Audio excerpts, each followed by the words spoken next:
Hola, ¿qué tal? Espero que todas las personas que estén viendo esta videoconferencia estén teniendo un excelente día. Mi nombre es José Luis Pelcastre Pérez y voy a ser el expositor de esta investigación titulada Comprobación de la similitud de la dimensión vertical de oclusión en relación a diversos métodos en pacientes dentados. Como introducción, tenemos que tener claro la definición de la dimensión vertical oclusal, diciendo que es una medición en sentido vertical en el plano frontal que establece la relación entre el maxilar y la mandíbula cuando los dientes están en oclusión, pudiendo ser estos naturales o protésicos. Tenemos que tener en cuenta que determinar y registrar la dimensión vertical oclusal adecuada es muy importante para la rehabilitación funcional y fisionómica del paciente. Actualmente existen muchas técnicas para recuperar la dimensión vertical, cada una con sus fundamentos. Se debe decidir por alguna de las técnicas más versátiles para la práctica diaria. La dimensión vertical se puede manejar clínicamente con restauraciones provisionales. Una vez adaptado el paciente a esta nueva posición, se puede proceder a un tratamiento definitivo. La determinación de la dimensión vertical suele ser un proceso difícil si no se tienen en cuenta los distintos métodos que existen. Los datos obtenidos en esta investigación podrían ser aplicados en los distintos tratamientos multidisciplinarios donde se haya perdido la relación de la dimensión vertical. Como planteamiento del problema, debemos tener en cuenta que el manejo de la dimensión vertical es un proceso complejo y difícil si no tenemos claros los principios y el procedimiento de trabajo. Para analizar esta problemática es necesario mencionar las causas de los distintos métodos de obtención de dimensión vertical. Cada uno de estos métodos son diferentes uno de otro, por sus distintas formas de aplicación, procesos, puntos anatómicos y cefalométricos. Por ello, la presente investigación tiene como objetivo conocer los distintos métodos y/o técnicas para recuperar la dimensión vertical, ya que un correcto diagnóstico y tratamiento de esta nos permitirá obtener un mayor grado de éxito en la rehabilitación oral. Como objetivo general, tenemos que analizar los distintos métodos existentes para determinar la dimensión vertical, así como nuestros objetivos específicos sería determinar qué método es más sencillo en su aplicación y también identificar si los métodos empleados brindan los mismos resultados. Selección de la muestra. El estudio se realizó en 4 pacientes, los cuales fueron atendidos en la Universidad Veracruzana, Campus Minatitlán. Se explicó cada uno de los procedimientos a realizar. Por otra parte, se solicitó firmar un formulario de consentimiento informado. Los sujetos que participaron en la muestra fueron seleccionados de acuerdo a estos criterios: poseer dentición natural completa, sin alteraciones en el plano oclusal, y aparte se excluyen pacientes con patologías extra o intraorales, clase 2, clase 3 o con rehabilitaciones protésicas. Como metodología, el procedimiento se realizó por un solo operador con conocimiento de las técnicas a emplear, así como el adecuado manejo de los materiales a utilizar. Los métodos utilizados para determinar la dimensión vertical de oclusión fueron los siguientes: el método de posición fisiológico de reposo, el cual asume que el paciente relaja la mandíbula en la misma posición fisiológica de reposo constante. La posición fisiológica de descanso es controlada por el tono muscular y el espacio entre el maxilar y la mandíbula varía de 1 a 3 milímetros. Se coloca al paciente sentado, erguido, donde se encuentra en un estado relajado. Se pide que desocluya sin separar los labios y con ayuda de un compás se coloca una punta en la base de la nariz y la otra en el centro del mentón. Se mide la distancia en milímetros y del resultado obtenido se le restan los 3 milímetros que corresponden a la dimensión vertical. El método de las proporciones faciales. Antiguamente, matemáticos y escultores estudiaron las medidas faciales. Leonardo da Vinci, en su libro Estudios anatómicos, contribuyó con varias observaciones y dibujos proporcionales faciales y del tercio inferior de la cara. La dimensión vertical de oclusión original es más a menudo similar a las siguientes dimensiones: la distancia horizontal entre las pupilas, la distancia vertical de la ceja al ala de la nariz, la distancia del cantus externo de un ojo al cantus interno del otro ojo, etc. Se coloca al paciente en posición erguida y con un vernier se toman diversas referencias faciales. La igualdad entre estas medidas nos proporciona una dimensión vertical de oclusión. El método craniométrico de Knebelman. El cranómetro de Knebelman es un instrumento confeccionado del material plástico que posee una estructura central o cuerpo milimetrado en ambos lados, uno con la palabra read y el otro con la palabra set, y dos brazos perpendiculares a este cuerpo.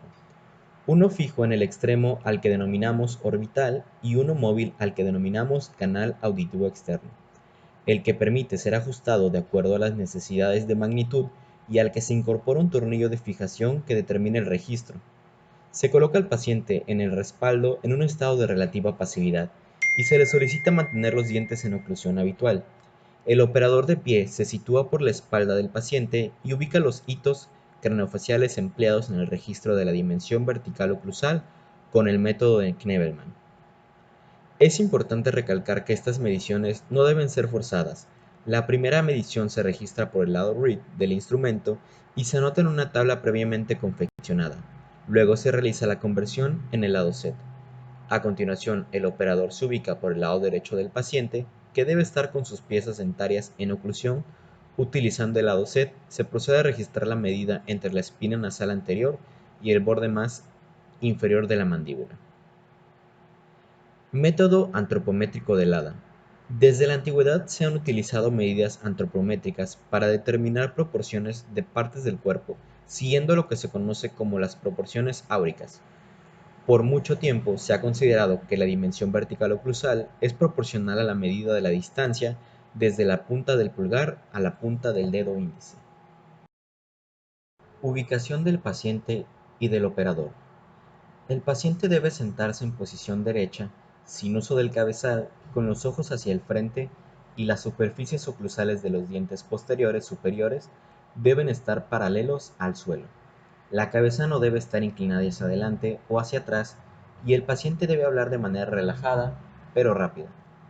El operador de pie se coloca enfrente, a un costado o incluso atrás del paciente, ubicando los puntos craneofaciales empleados en la técnica que desea aplicar. Presentación de resultados. Se realizó la aplicación de 4 métodos y o técnicas distintas de la determinación de dimensión vertical en cada paciente, y con ello se determinó cuáles nos brindan resultados similares y la facilidad de su aplicación. Aquí podemos observar una tabla en la cual se hizo una obtención de datos, la cual fue llenada de manera manual durante el procedimiento realizado. Al final, con ayuda de los datos obtenidos en la tabla, se procedió a la realización de las gráficas. Gráfica número 1. En la gráfica se compara la dimensión vertical de oclusión de paciente con la dimensión vertical de oclusión que indica el método de posición fisiológica de reposo. Vemos que hay similitud en la dimensión vertical de oclusión, teniendo una discrepancia positiva en promedio de 2.07 milímetros más entre la dimensión vertical del paciente y la del método. Cabe aclarar que el paciente 4, la discrepancia fue mayor de 4.18 milímetros, lo cual elevó la discrepancia. Los otros 3 tuvieron una discrepancia positiva de 1.37 milímetros de más, quedando más cerca de la dimensión vertical de oclusión del paciente. Gráfica número 2. En la gráfica 2 se compara la dimensión vertical de oclusión del paciente con la dimensión vertical de oclusión que indica el método de proporciones faciales. Vemos que hay una discrepancia negativa en la dimensión vertical de oclusión, teniendo una discrepancia en promedio de 4.4 milímetros menos entre la dimensión vertical del paciente y la del método, alejando de la dimensión vertical de oclusión del paciente en un sentido negativo, es decir, marca menos distancia. Gráfica número 3. En la gráfica 3 se compara la dimensión vertical de oclusión del paciente con la dimensión vertical de oclusión que indica el método craniométrico de Knebelman. Vemos que hay una discrepancia positiva en la dimensión vertical de oclusión, teniendo una discrepancia en promedio de 18 milímetros más entre la dimensión vertical del paciente y la del método, alejando de la dimensión vertical de oclusión del paciente en un sentido positivo, es decir, marca más distancia. Gráfica número 4. En la gráfica 4 se compara la dimensión vertical de oclusión del paciente con la dimensión vertical de oclusión que indica el método antropométrico de Lada. Vemos que hay una discrepancia positiva en la dimensión vertical de oclusión, teniendo una discrepancia en promedio de 7,66 milímetros más entre la dimensión vertical del paciente y la del método, alejando de la dimensión vertical de oclusión del paciente en un sentido positivo, es decir, marca más distancia. Como resumen de resultados, algunos estudios argumentan que no existe una forma precisa de poder determinar la dimensión vertical y que los métodos aplicados son variables, ya que los puntos anatómicos utilizados en estos se ven afectados por diferentes factores como la edad, problemas musculares, alteraciones faciales o morfológicas. Con base en los resultados obtenidos y fuentes de investigación recabadas, no existe un método preciso para la obtención de la dimensión vertical. El uso de más de un método de determinación nos brinda un resultado más confiable. Y en conclusión, del estudio realizado con la aplicación de algunos métodos sobre determinación de dimensión vertical, en 4 pacientes con características oclusales estables y sin ningún tipo de alteración, se llegó a la conclusión que los métodos aplicados brindan resultados poco precisos, obteniendo que el método de posición fisiológica de reposo es el más cercano a la dimensión vertical de oclusión del paciente. Por otra parte, el método del craniométrico de Knebelman y el antropométrico de Lada brindan resultados con un rango de diferencia más alto, y en el método de proporciones faciales, la dimensión vertical de oclusión resulta menor que la que tiene el paciente dentado. Estas son algunas de las referencias utilizadas. Espero que esta investigación haya sido de su agrado. Cualquier duda, no duden en consultar el artículo en extenso. Muchas gracias.